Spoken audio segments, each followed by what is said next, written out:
கர்த்தருக்கு மகிமை உண்டாவதாக. இந்த செப்டம்பர் 3ஆம் தேதி முழுவதும் கிருபையாய் நம்மை பாதுகாத்து வந்த தேவனுக்கு நன்றி செலுத்துவோமா? கிருபையும் மகிமையும் நிறைந்த எங்கள் பரிசுத்தமுள்ள நல்ல தகப்பனே, ஸ்தோத்திரிக்கிறோம் துதிக்கிறோம் ராஜா. இந்த இரவு நேரத்திலும் உம்மை நோக்கி பார்க்கக்கூடிய கிருபை கொடுத்ததற்காக நன்றி தகப்பனே.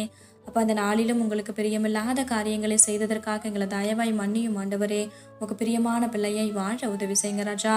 இந்த நாளிலும் எங்கள் தேவைகள் எல்லாவற்றையும் சந்தித்து நாங்கள் சோர்ந்து போகாதபடி உடைய வசனங்களை அனுப்பி எங்களை குணப்படுத்தியதற்காக நன்றி தகப்பனே. ஆண்டவரே, இந்த நாளிலும் மற்றவர்களை குற்றப்படுத்தும்படியா பேசினதற்காக எங்களை தயவா மன்னிச்சிடுங்க ஏசப்பா. ஒருவரையும் குற்றவாளிகள் என்று தீர்க்காதீர்கள், அப்பொழுது நீங்களும் குற்றவாளிகள் என்று தீர்க்கப்படாதிருப்பீர்கள்னு சொல்லியிருக்கீங்களா ஆண்டவரே.